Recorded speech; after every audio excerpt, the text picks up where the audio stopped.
Okay. So what happened is I forgot to record the first 15 minutes of the class. Let me just do a quick review for those of you who are not in the class, so that they can just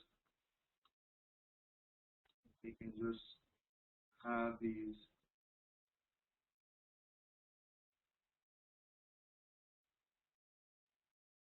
Yeah, we actually, in the previous session, we discussed these together, the 14 points of the Deming and also the 7 deadly diseases and the Jurons. We left it for this session.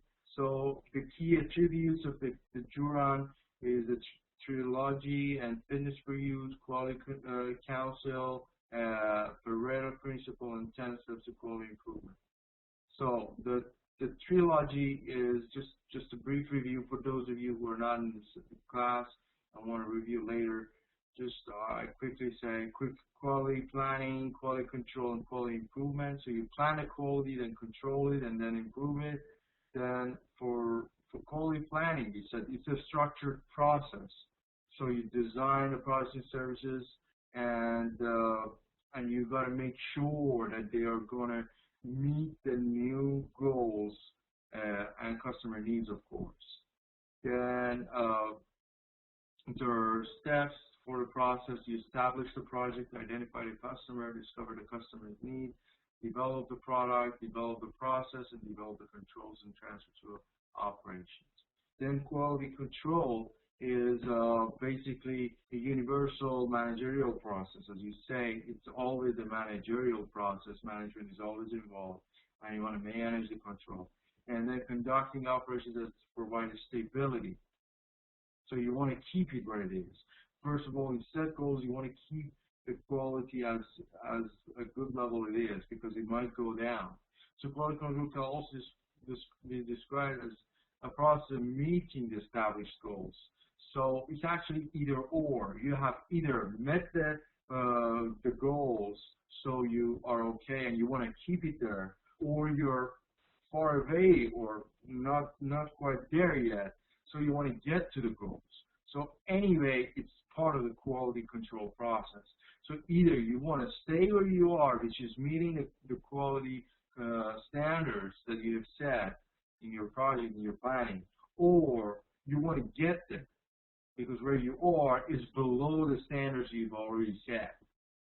So then quality control process, we talked about it, is choose control subject, establish measurement, establish standards of performance, measure actual performance, compare to standards, and take action on the difference. So the control subject, you want to make sure what it is. Then establish the measurement. You want to make sure that you are doing the measurement correctly with the right tools of measurement. Then you want to set up some standards for your performance, and then see what is your actual performance, and then compare to the standards that you have already set, and then finally you gotta match the difference. You gotta take care of the difference. So it's all done by project. We talked about quality improvement, the process for creating breakthrough levels of performance by eliminating, which we said that it's also very similar and related to Six Sigma. Actually, these guys are founders, like their ideas are foundations of Six Sigma. So waste, defects, and reduce cost of poor quality. These are all very important.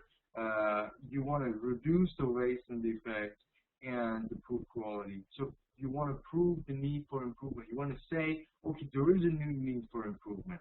Because if there's not a waste, if there's not a problem, well, what do you want to fix? So first of all, you need to show that there is a need for improvement, and then identify the improvement projects. You say, okay, this is the project, and this is how we're going to improve the project.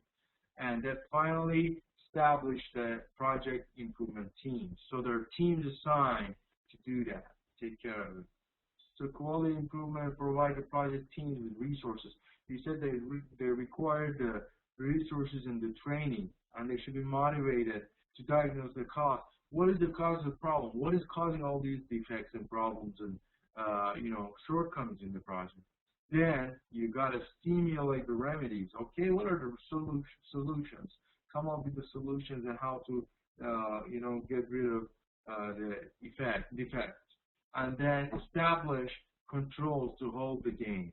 So you want to make sure that you have quality control, that you can stay where you are when you're meeting the goals, so that you're holding on to the gains.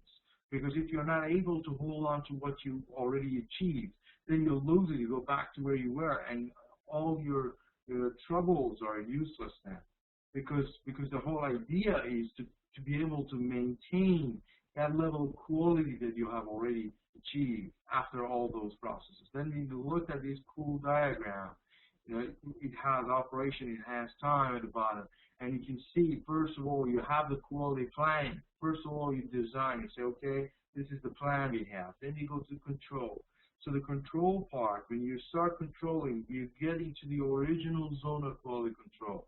That's where you already are.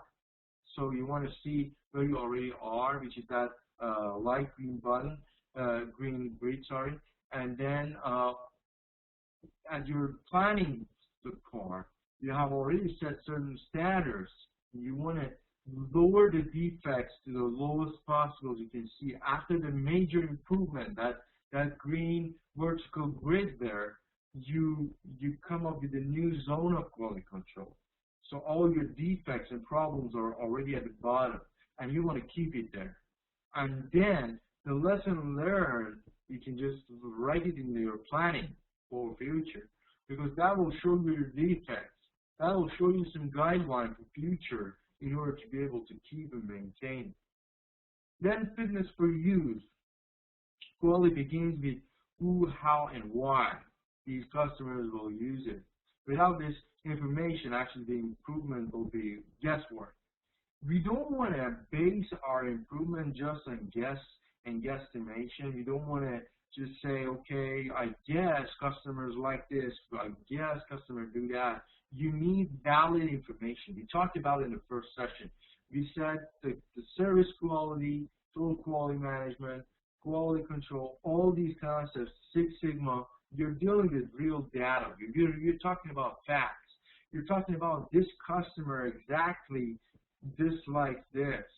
Customers like this because of that. You need the actual data. You need actual data that you can base your actual improvement on that, right? So you need to know who and how and why these customers are using. So who are those customers who are using it? How are they using it? And why are they using it? These are basic questions you got to ask yourself about your service and your product. You got to know exactly who your customers are. You got to know how exactly they use it and why they use it and why they don't use parts of it. And that's probably your problem you got to fix. So in other words, all improvement activities should be customer focused.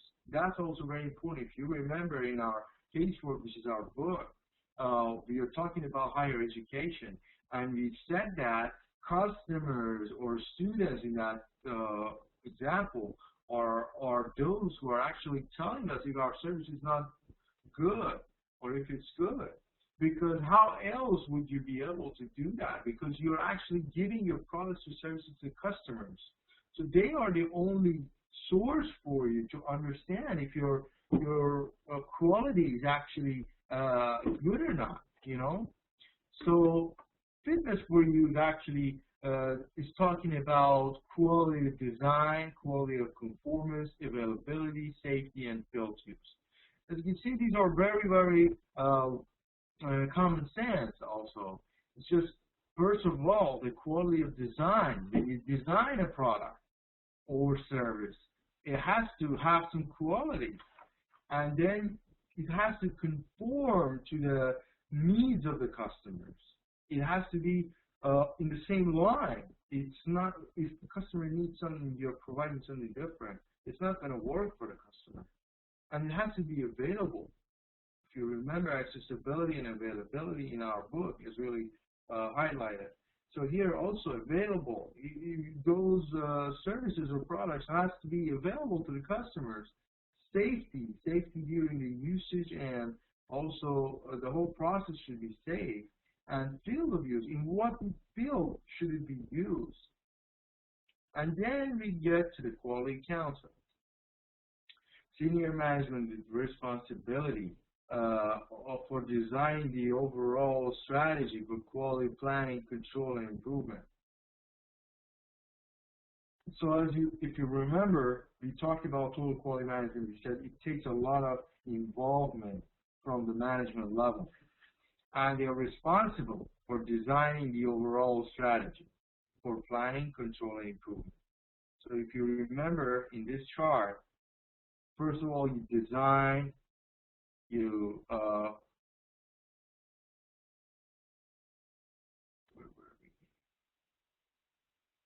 right here. You plan, we control, and improve. As you can see, first of all, we design, we control, and improve, and then control again. So the first control and the second control, there's a difference between.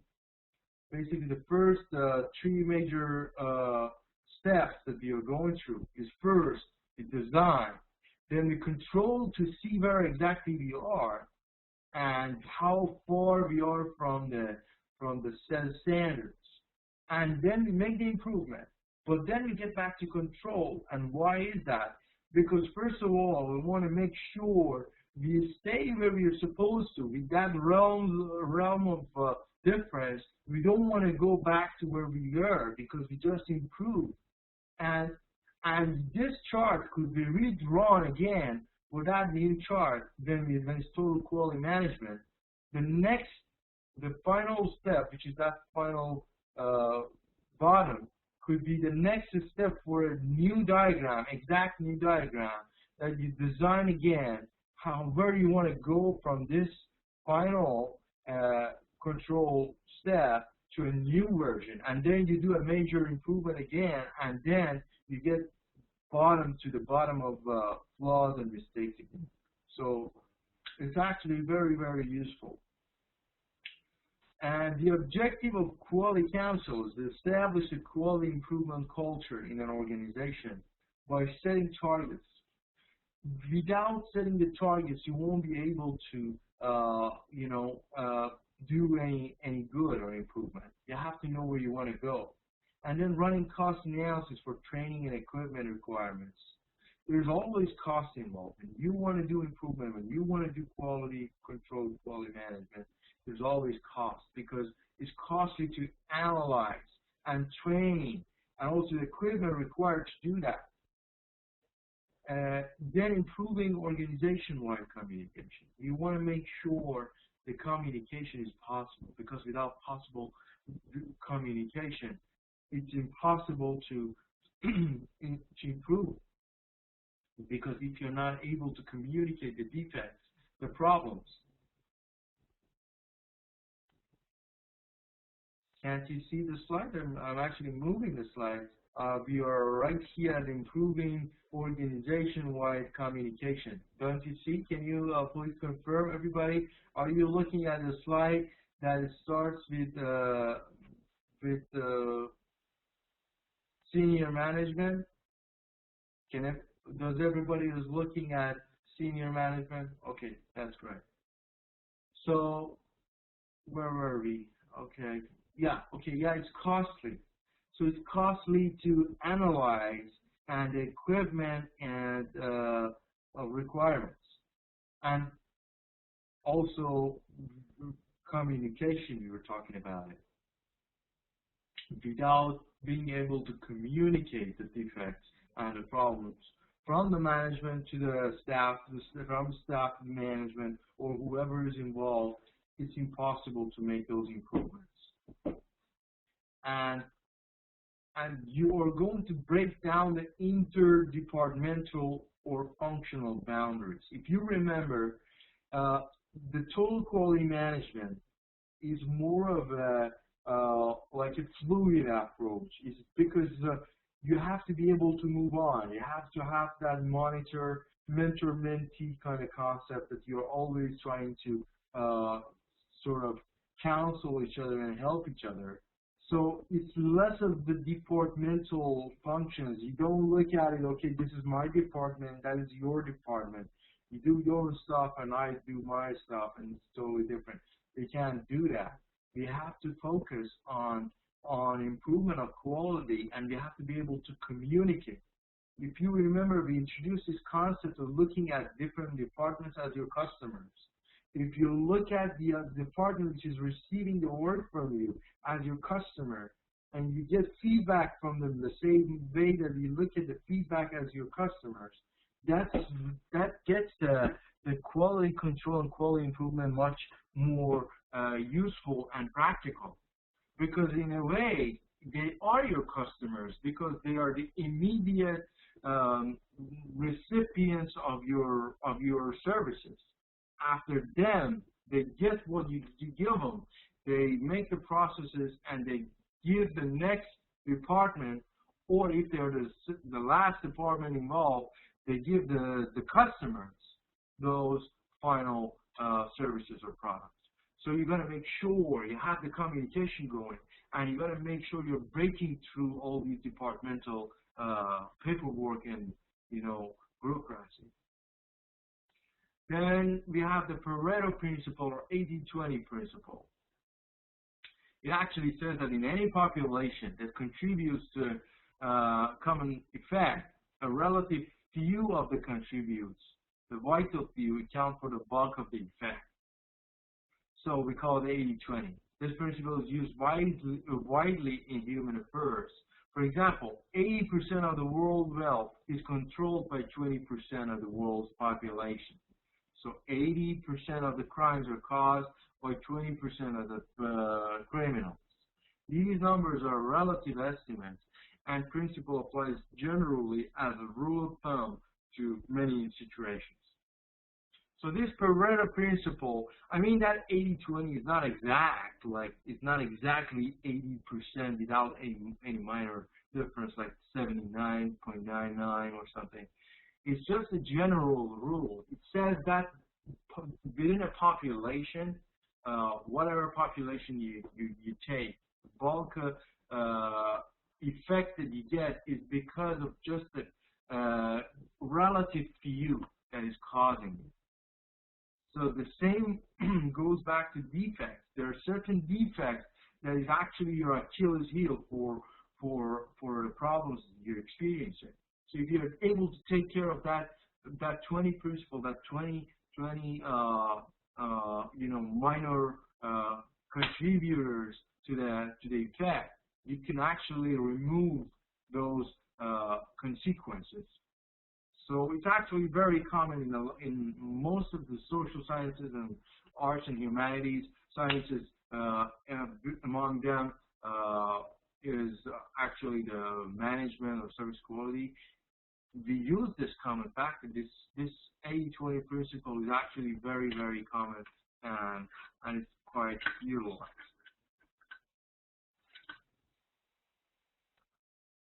So more on that. He applied this principle during the strategic goal deployment process. So he says, a relatively few number, roughly 20% of the projects selected during the quality improvement process will provide the bulk, or roughly 80% of improvement. So the same thing I was telling you. So that 20% is actually the problem. Most of the cost of poor quality can be attributed to a relatively small number of causes, which is the vital few. So when you're doing the quality improvement, you will end up finding out that relatively few part, that 20 principle applies to that also. So those defects are actually centered on certain number or few of the processes that you are doing. We discussed that we are going to try to divide every single activity we do into processes. And so that goes into that, and we try to minimize it. We try to minimize that certain few defectful, troublesome steps and come up with a better improvement at the end of the day. So on continuation of Pareto principle. We have identification of the vital few projects should receive top priority. So yeah, it makes sense when you find out that that relative few, that vital few is the problem. You got to give them top priority. You can't just look at them like the same priority that you give everything else. When you find out that that 20 principle, that 20% per se, I mean, it's not exact as I said. It's just that minor few that is causing the defects, that is causing the quality to go down. You got to give them the top priority. Like if you remember in that chart, that blue grid of improvement, that improvement should basically mostly focus on that top priority, which is the vital few. Beyond the vital few projects are the useful many projects. So the 80 part is actually the useful many projects. So collectively, they contribute only to a minority of the improvements, but they provide most of the opportunity for employee participation. So these are actually very, very important when it comes to management. So most of you are managers or involved in projects and you're running the projects. So it's really interesting and useful to know that when you are following this Pareto principle, that 80-20, it's true that you're giving the priority to that 20%, and that's actually the vital few which is causing your problems. But don't forget about the useful many, because there's a still chance to improve, and that's how you involve your employees, your staff, in contributing to projects. Because there are a lot of times that that vital few is assigned to certain group of people, and the rest should also be assigned projects in quality improvement, and that's how you involve them for the useful many. And the choice of these projects is made through the nomination selection process. So you nominate people, you select them, and then you try to, assign them to them. So 10 steps to quality improvement. So the first one is build awareness of need and an opportunity for improvement. So first of all, the first step you got to take when you're doing quality control is, or quality improvement, you got to tell your staff, you got to create this awareness that, hey, there is a need for improvement in quality. Then when you did that, everybody is aware of that. Then you set goals for improvement. You say, okay, so we want to know, we know that there is a need for improvement, but we want to know where we're going. How good is our improvement is going to be, or how shall we say, okay, this is where we want to be. You have to set some targets, some goals, and then organize to reach the goal. So you set the goal, you move toward it, and you provide the training. So a lot of times it happens that the management just wants to pass the buck, wants to just say that they're doing it, but they're not actually doing it. They're just trying to show that they are for quality control. So they just create the awareness, okay, let's do the improvement. And they set the goals, but they're missing on the major part, which is actually organizing how to reach the goal and then providing the training. When it comes to improvement of quality, you have to be able to provide the training. Without the training, you won't be able to get where you want to get. So providing the training is actually a must. You gotta admit that. You gotta. It's also costly, but it's necessary. Without the training, your staff won't be able to be involved. And then you carry out the projects to solve the problems. So those projects that are assigned, they have to be, carried out. They have to be rendered. They have to be done. And then you report the progress. Of course, there should be reporting all the time. You got to report what you did and give recognition. Communicate the results, keep the score, and then maintain momentum by making annual improvement part of the regular system. If you remember, we talked about this auditing thing that there are a lot of companies that do audit once a year. What we said in total quality improvement or total quality management, we are actually trying to make it as a continuous agenda of the day. So when you report the progress, when you give recognition to those who were successful, those who were able to take care of that vital few or useful many, or you are able to communicate results. You're telling them, okay, you're improving, you're on the way. If you have already achieved your goals, you gotta set new goals. Or if not, you got to tell them exactly where you are, how far you are, how are you going to achieve the next step. So keeping the staff updated about what's going on is actually very important, keeping them involved. So communication is actually keeping everybody involved. So the moment you stop communicating, it's time that you lose the involvement. And that's not what you want to do. And you keep the score. You want to maintain the momentum. You want to keep it where it is. You just don't want to improve and then go back down to where you were. It's not just a one-time incident. You just don't want to be great for one day and then stop and go like terrible again. You want to be continuously improving. That's the whole idea of total quality management. Let's just pause for a moment again. Let's see if you guys are following, if there's any questions for you guys. Any questions here? Any comments? Is everybody okay?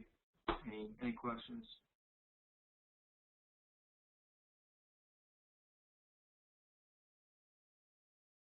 Okay, very good.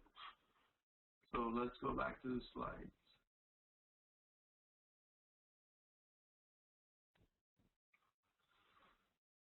Okay, so when we get to the strength, we want to emphasize on interaction and communications between companies and their current and potential customers. So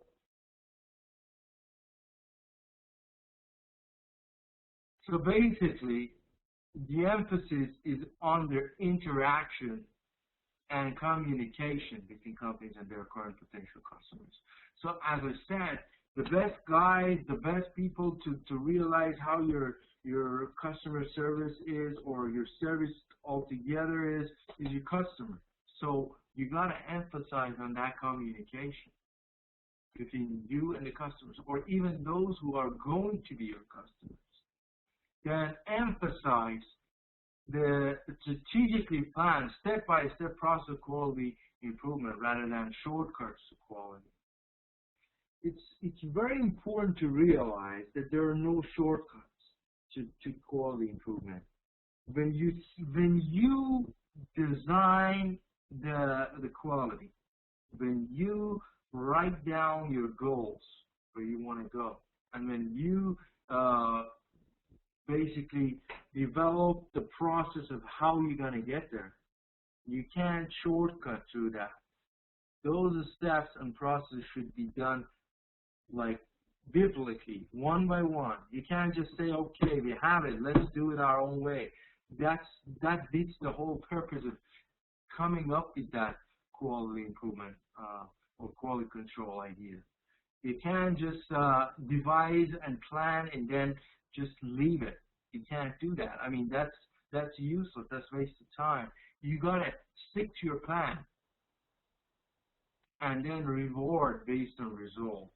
Be result oriented. Be result oriented in the sense that, I mean, it's definitely a good attribute to acknowledge the fact that your staff are involved. They are taking action. They are following the procedures, but it's not enough. Yet you should reward the results also. But don't forget about acknowledging their involvement. You know, you have to encourage them all the time as well. And weakness is difficulties catering to all taste, and quality is not everything. So these are the weakness and strength of this uh, you know quality. It's just over focusing on quality sometimes. Sometimes you see that the difficulties or are experienced by everyone in a company. And the quality is, of course, very important, but there are other aspects.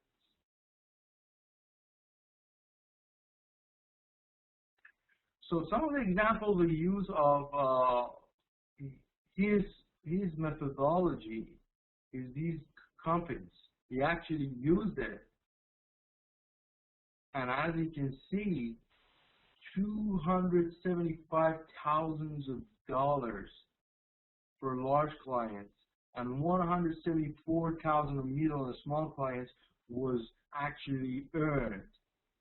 And AT&T, which is the biggest telecommunication company, the statistical methods applied to manufacturing problems and published annual statistical quality control handbook. So what he's actually saying has been practiced by real companies and has been translated into real dollars. This dollar amount is not come just by accident. More examples, Motorola, they reduced the defects in manufactured products. Shell, 41% maintenance cost reduction. 41% cost reduction is a huge amount. It's not just a joke. It's 41%. It's like almost half of the cost, the maintenance cost. Because the whole concept is when you are improving the quality, when you're monitoring, when you're setting up groups and projects, you're reducing the surprises. So you don't get to the point that your maintenance, suddenly you say, okay, it's maintenance time, and all through the year you have been doing all those processes which that vital few have been causing you all the problems and costing you, and suddenly you want to fix it, and you fix it once a year, and then you start again going back to the previous level of quality that you were, which is far below where you want to perhaps be, and then next year again you got to fix it and then go back again. This is not what you want to do. Like DuPont is actually a huge corporation. They reduced costs, increased sales and working capital, 175,000 for tax earnings. This is real dollar amount. We are talking about real dollar amount. So all these concepts that we are talking about are not just theories. They have been practiced by these major successful companies, and you're seeing exact numbers in their improvements.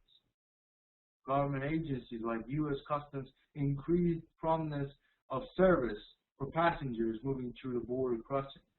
Even in the government level, they have been realized and utilized. There must be an organized and integrated approach to management of quality training. So some of the key components are delineation of responsibilities. So you want to delegate responsibilities. Then focus on the customers. We talked about it. Customers are the key. You want to focus on the customers. You don't want to just take the customers for granted. You don't want to do the service quality on your own. You don't want to verify that your quality is good just on your own and then expect the customer to be happy. It's the customer who's getting the service or the product. So you are going to ask the customer what's going on, not from anybody else. Applying the clear strategies and tactics and resources. So just another pause for a second and make sure that everybody's following. Any questions so far?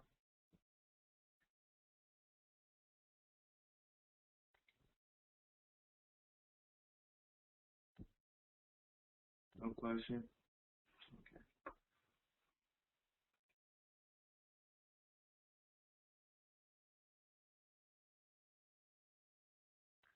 Okay, so going back to program training and maintenance.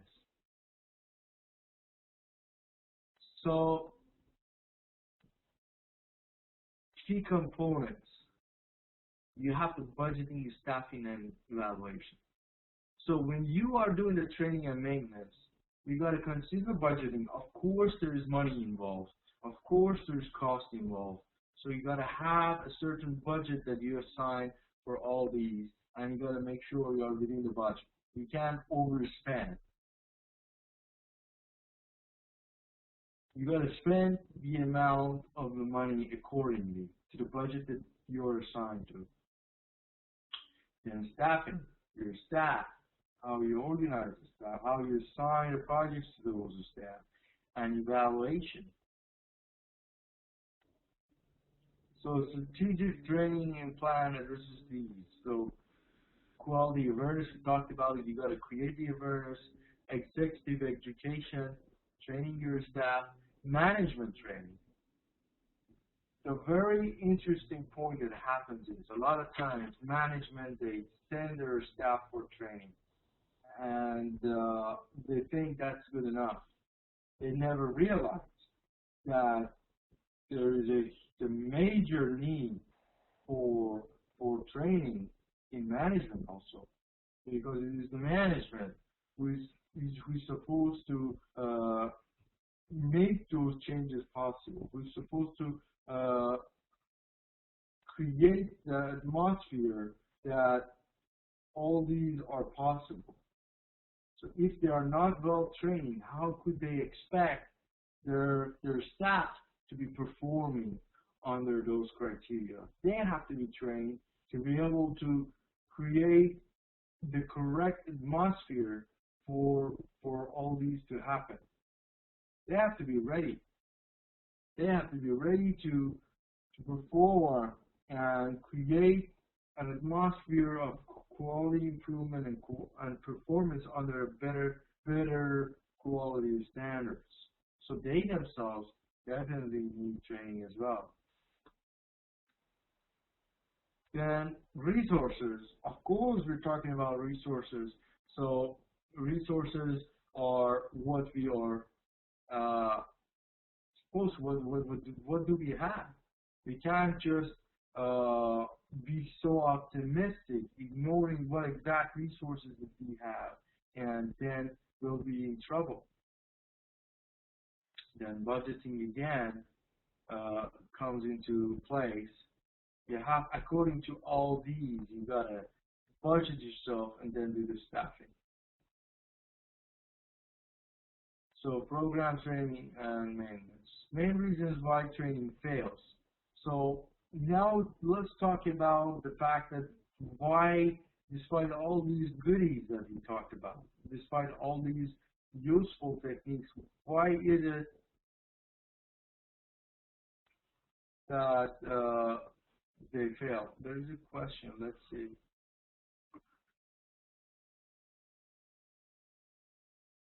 I thought that somebody had a question.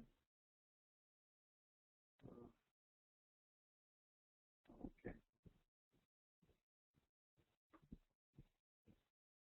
Okay, there's no question. Let's get back. Yeah. So why, despite all these good points, the training fails? It could be because of the inadequate facilities, inadequate training materials, poor leadership, and lack of budget. So as you can see,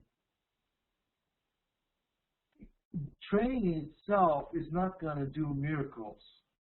Training is actually coupled with a bunch of other things, and those all together are those that make the changes. If you're providing a training, but you don't have enough facility to use those trainings, if you are providing a training, but you don't have enough training materials, or you have poor leadership, or you don't have enough budget, how would you be expecting to reap some benefit from those trainings? It's actually quite impossible. Other more subtle but no less serious reasons are lack of prior participation by line managers. As I said, the total quality management, service quality, it takes a lot of senior management involvement. Without their involvement, it actually doesn't make any sense because they are somehow overlaying the policies. When you do something, they can just veto it, they can change it.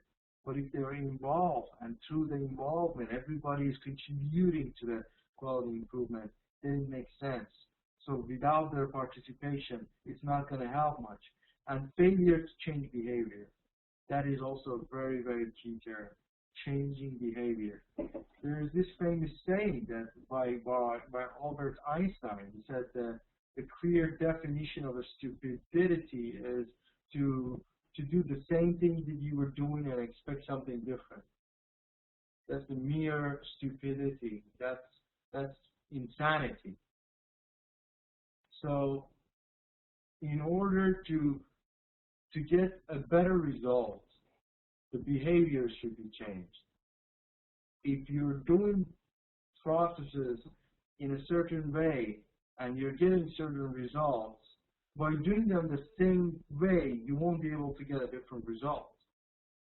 So those trainings, those design controls, those design improvement and controls won't be helpful if it doesn't lead into a change in the behavior of the company, of the staff, of the management.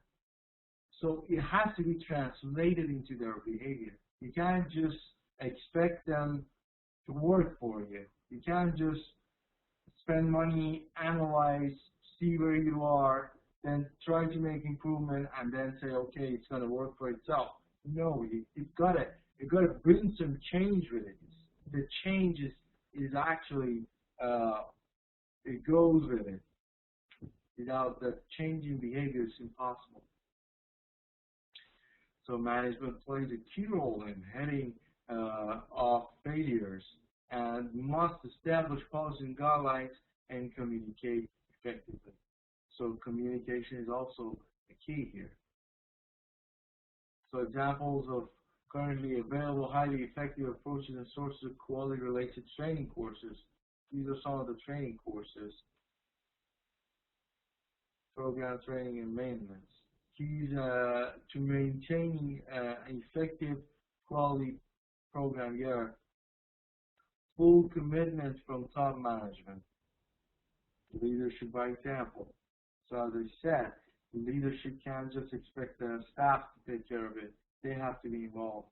Ongoing training and professional development. Encourage employees to participate in the process. So they have to train professionals and encourage them to participate. Of course, training is important. They might be well trained, but if they don't use them, do it, it's useless. So they have to be encouraged to do that. There should be a reward, and then access to the needed resources and given top priority. So that's the Pareto principle. What are your top priorities? Take no shortcuts and set quality goals. So you have the goals, you review the progress, give recognition, communicate, communicate, communicate. So communication is the key. When it comes to quality control and total quality management, you talked about this mentor-mentee.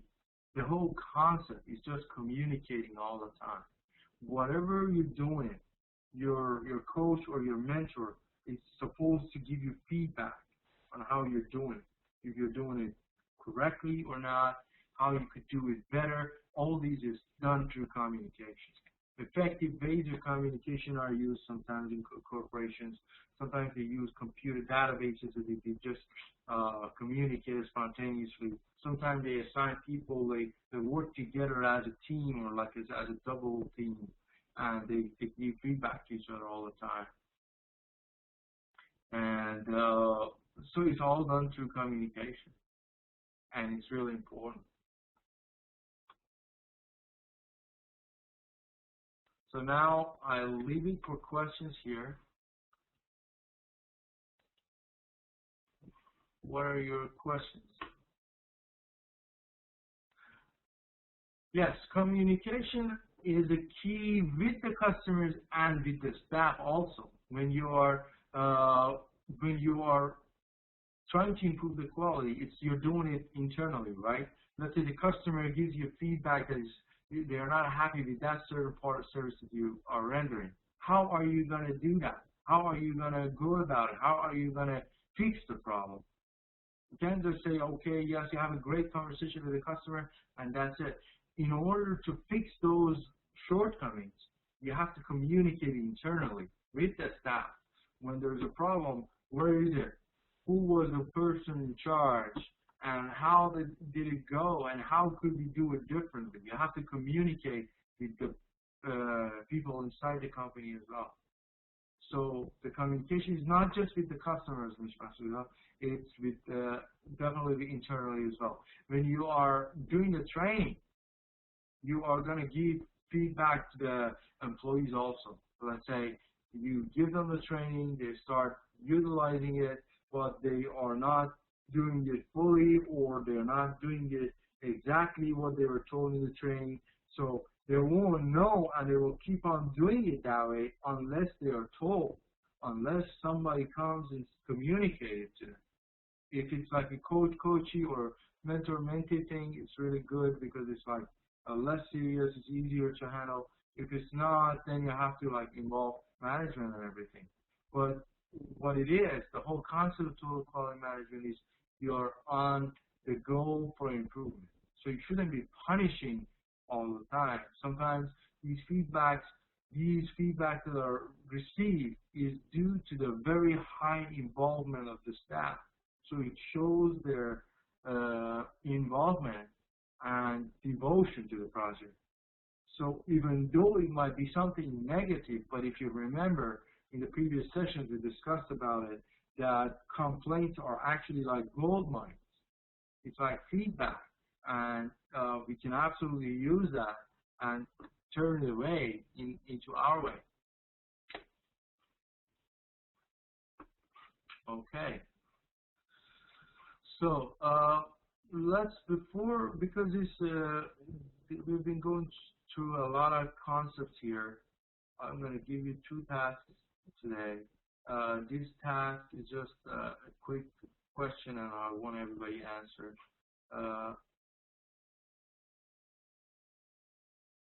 The question is,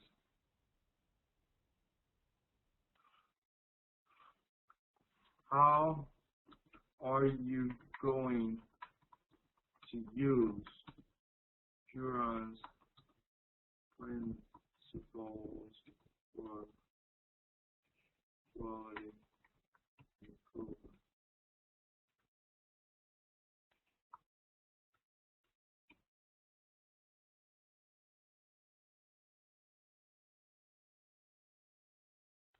So first of all, I want your answer on this one because I want to know how you guys are going to utilize these. Just give me an example. I want to make sure that you're following the points and you see the practicality of it. How do you think you could use it in where you work? If it's an organization or a company or NGO or anywhere, if it's in a school or if it's a government sector or anywhere, how do you think you can use all these techniques by Juran we just talked about? I want everybody's answers, please. Just type it down, or if you want, you can speak it up to the class. Are there any volunteers? For this one, I'm not going to give any time for you to think about it. It's like just a question, and I want you to answer immediately, please. So who wants to go first? Is there anybody who wants to explain and talk?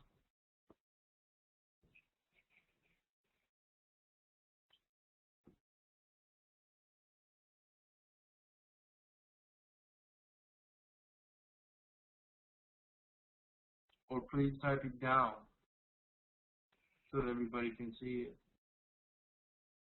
Are you guys there?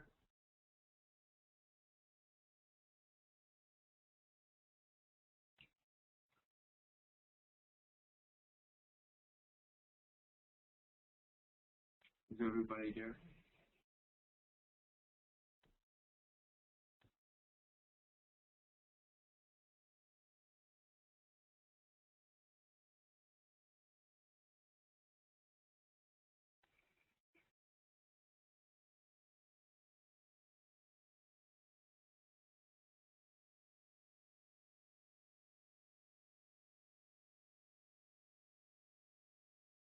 I want your answers, please. Who's going to answer, please?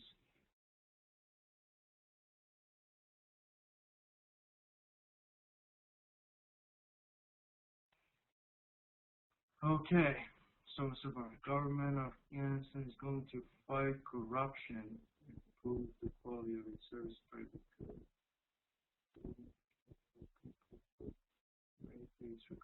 Okay, staffing.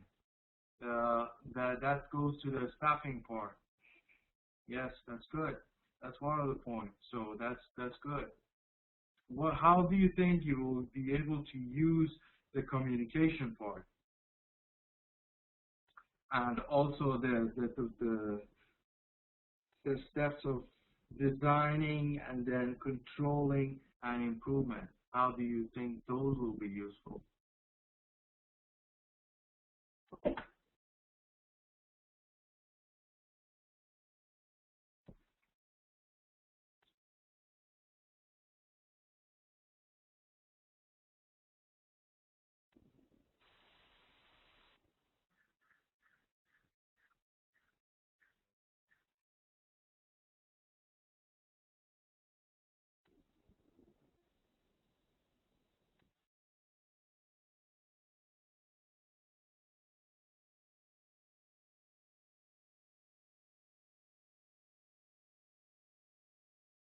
I want everybody's answers, please.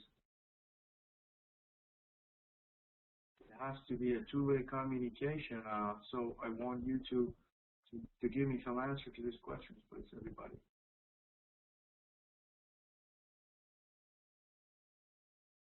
Yeah, but how do you think it can be applied, Ms. Masuda? Like the concepts we talked about, tell us how it could be applied. Even one example. It's a very straightforward, simple question. Please, everybody, I want your answers.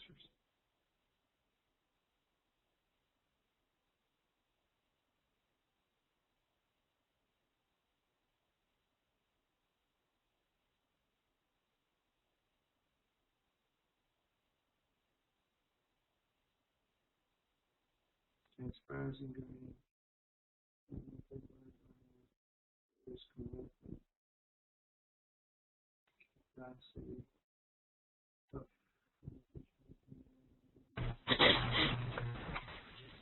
okay, Mr. Nazari, please go ahead. You're listening to you.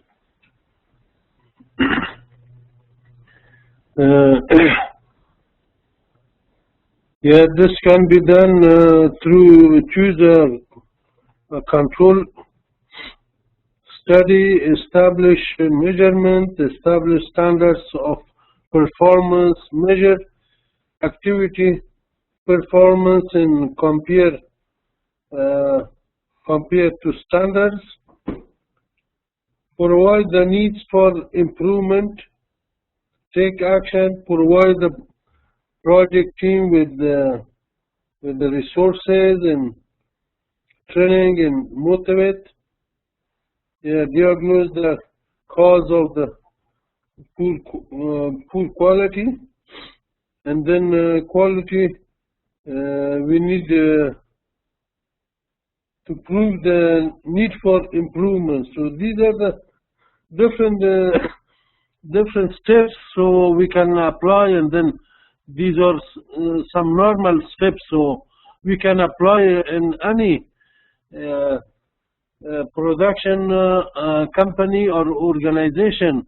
So when we want to bring some improvement in the quality when we specify the customers, and yeah, and then provide uh, product based on the demand and needs of the customers. So these are the normal processes or steps, so can be applied to, generally can be applied to in any production company. Yes, sir. Very good. Thank you so much. Yeah, absolutely. So as you can see, so they are very practical, and those examples I showed you, they were translating to real dollar numbers, and you know, they are really practical. So, Akmal says, I think this principle is usual for the most of the companies for measurement of their service quality. Examples is an MTN communication company, which is one of the big company communications or mobile telephone service providers to consumers in the country.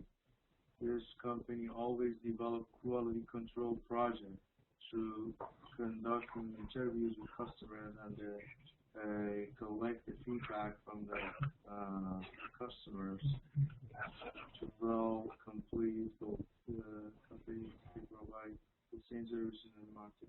Very good. Yeah, actually, the customers' feedback or surveys done to the customers is a very good source of reflecting their experience. Nowadays, a lot of companies, a lot of banks or insurance companies, when you call to an agent and you talk to the agent himself or herself is required to tell you that we actually are trying to better our services and we want your feedback. Would you be willing to participate? And if you say yes, they'll give you a link or they'll call you and then they'll ask you about the service you just received from the same agent. So that way, the same agent that just gave you a service is very, very much accountable, is held accountable, because if you're not happy, you can reflect that to the immediate manager right away after the service is rendered. So let's say if the employee is not doing his job or her job, the customer has a chance to immediately reflect that, and the action would be taken on that immediately. So as you can see, there are a lot. The companies are getting way more serious on the service and actually getting the feedback from the customers. So it's not just a mythology or just a story. Now it's just being practiced, because nowadays companies are becoming very, very more competitive, and that's why they are really looking into that. So we covered the Juron's principles, Pareto principle, the terminology, and all that. So basically, the total quality approach to quality management. The common errors made when starting quality initiatives include senior management delegation and poor leadership, team mania, the development process narrow, dogmatic approach, and confusion about difference among education, awareness, inspiration, and skill building. So a lot of times when we have errors, especially regarding the quality improvement or initiating this quality improvement processes,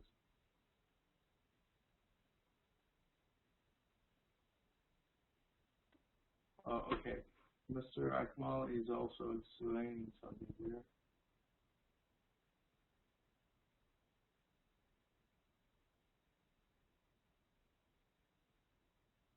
The same projects are being conducted between the banks. Yeah, mobile companies following a very good practice. Yes, please, Mr. Akmal, please go ahead.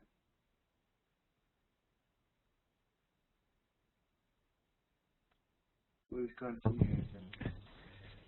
Can you hear me, sir? Yes, we can hear you. Please go ahead. Okay, actually, my previous example was also about how to measure the quality. of the services. A good example in our country can be the new internet service to the customers, because since last 2 years in Afghanistan there are 2 or 4 companies that providing internet facility and also mobile for their customers, and there was a very high or very strong competition among these companies. Since last 3 months, the Etisalat communication company could bring a new technology to the country, which is called 3G internet service. And this is very high quality, actually very high quality internet for the customers, and they even collapse the other company their internet service. For example, for myself, 3 months before, it was very difficult for me to attend my class from my home, because the internet I was using, it was very slow, and every moment I was disconnecting with you. But since last 1 month, when I bought the new internet service, I'm quite pleased with the study and also attending the class, because I'm very comfortable with these kind of things. And this was the actually feedback from the customer. Consecutively, it's a lot collected the customer needs, and they found out that the customer really need internet to their homes, and they brought this technology and actually solved the problems of all their customers, and this is also a big success to the company too. Thank you. Very good. Yeah, examples. Very good example. Thank you so much for sharing that. Yeah, I saw all through the communication from the customer, and when the companies received that, they communicated through their own staff and different departments and tried to fix it immediately. So now actions are taken way more faster than before. Like it used to be the case that you have to write letters, and your letters would take ages for them to get back to you. Now with the very easy communication techniques and facilities, it's actually very easy to voice out what you think actually. So it's totally different from the past. And as this slide is telling us, a lot of times when it comes to quality improvement, when there is initiative taken, it's all because of the fact that the management is not doing their job. They are not involved enough. They're not approaching it the right way, and the staff are confused about the education they receive or the awareness and how to put it into practice. Sometimes they're not inspired enough. Sometimes they're inspired, but they don't have the right facilities or skills. So it's just the management involvement is very big and important in this total quality management. It's because there's a lot of authority required for that. Because if you're making change a regular way of business of every day, if it's changing behavior is something very common, the employees should be aboard, should be given that authority. They should be able to make changes when required. When the customers make a complaint, they have to be able to make the amendments accordingly. They can't just take what the customers say and don't take action on it. That's useless. I mean, the customer would be more annoyed if they voice out their feedback and nothing happens. So it absolutely is related to each other. It's not just that you say, okay, let's listen to the customers and don't do anything. There's no point of doing that. So it's definitely useful to do that. And now let's focus on the task.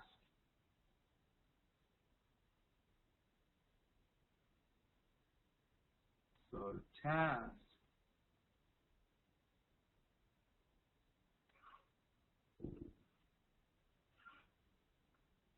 So what I want you to do is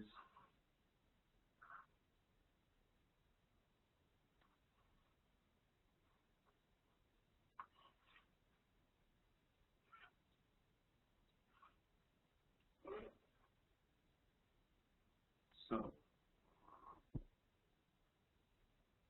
okay, can you hear me? Can everyone hear me, please?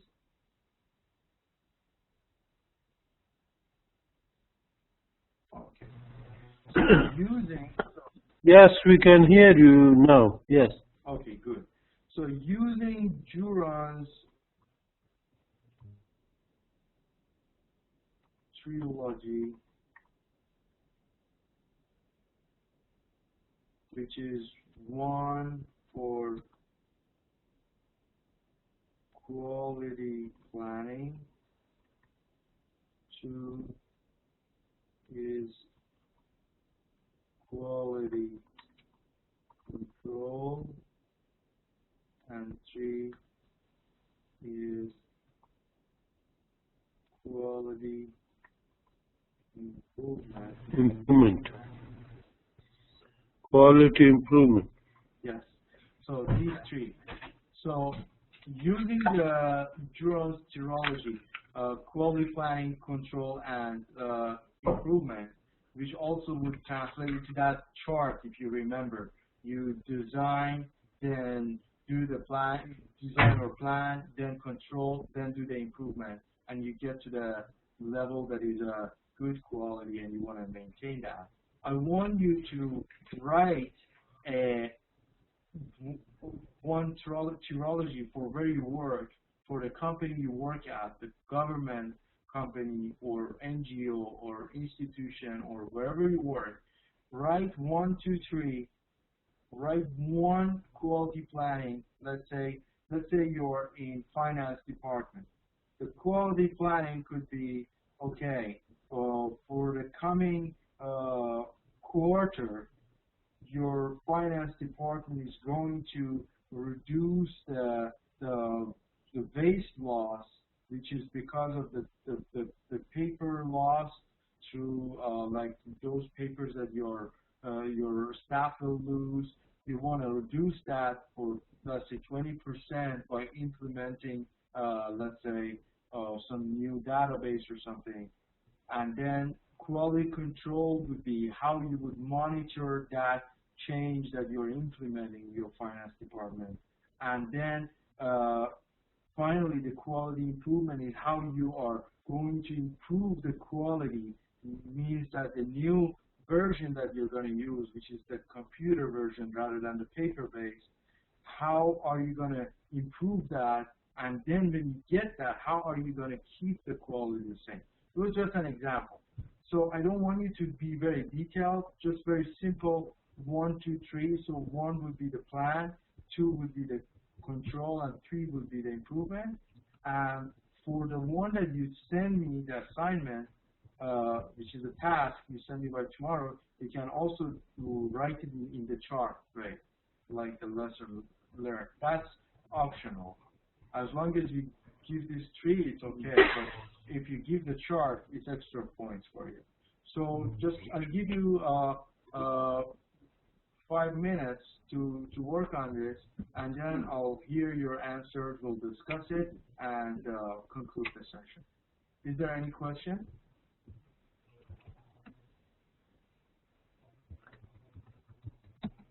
Are there any questions regarding the task?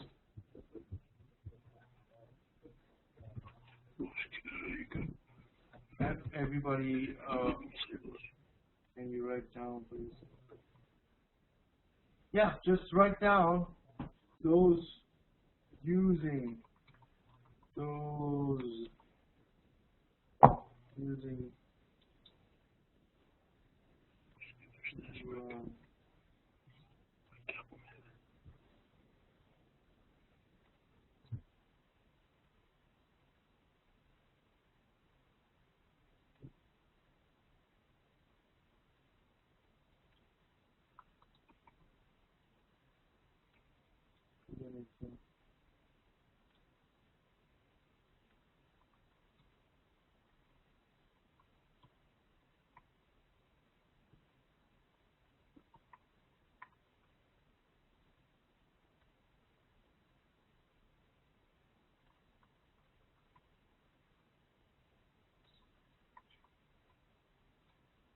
So using that trilogy,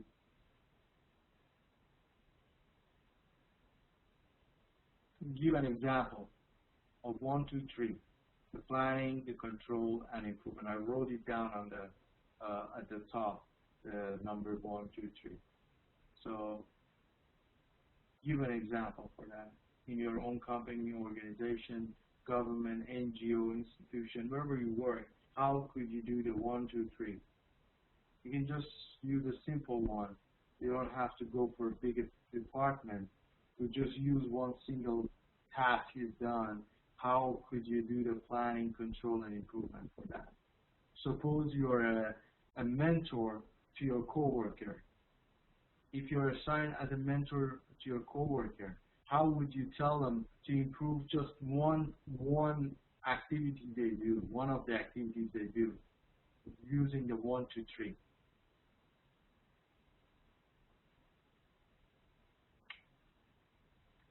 So please do that, and we'll discuss. You have 5 minutes from now.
Finish مستقيم كلمة.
Okay, so let me read out again. Okay, so Mr. Barak has written he's to recruit quality people, merit-based, quality control, establishment, supervise, to supervise recruiting process. Very good. So, and quality control improvement simplifies recruitment process duration and improve capacity. Very good, very organized. 1, 2, 3. Very good. Yeah, Ms. Masuda, if you can also write it in an organized way. Does anybody wants to volunteer to read it out to the class? Mr. Nazari, would you want to read it out?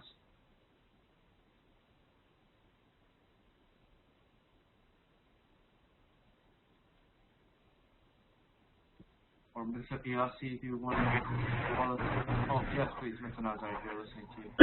Yes, to attain quality, we do quality planning, generally quality control and then quality improvement, and then under quality planning, the following steps: establish project, identify customers, then quality improvement, and then under the quality control, then we choose a control subject, establish measurement, establish standards of performance, measure activity performance, and then under quality improvement, we can compare the product to the standard product, and we can provide project team with we can take action. We can prove the needs for the improvement, and we can take action on it. We can provide project team with resources, training, and mobilization. So we can diagnose the causes of the poor quality. So these are the steps. So this can be applied in any production company, but might be there might be some differences. But in generally, we can apply all these things as normal. Very good. Thank you so much for that. You are welcome. Mr. Qiyasi, do you want also to volunteer and tell us your answer?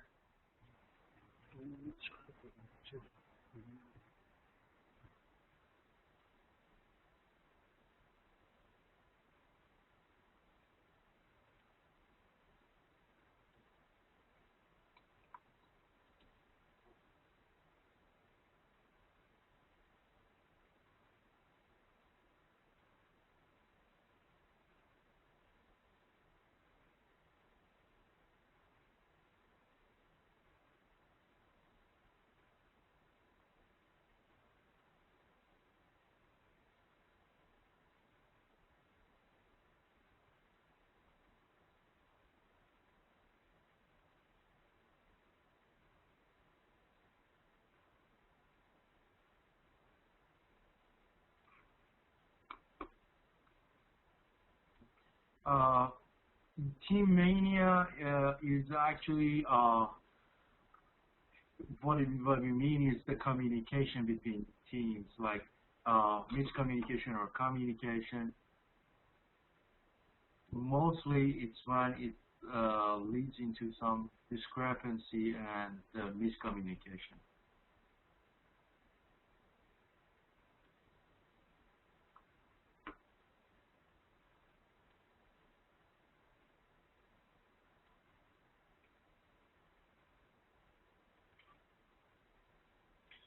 Okay. Does anybody else wants to share his or her answer with us?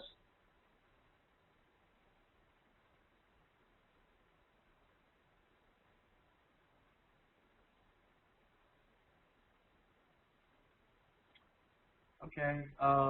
So if that is the case, no problem. You don't forget to mail your answers to me. So just 1, 2, 3. Explain. If you want to add that chart, also you're more than welcome. Gives you extra point. Is there any questions before we conclude the session? Are there any questions or comments?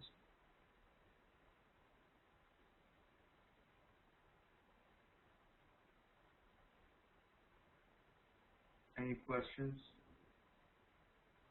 Ms. Masuda's answer is here. Quality planning for ABJ High School standard for updated curriculum. Very good. Establishment of PTA, Parents Teachers Association. Control and communicate among students, parents, teachers, administration.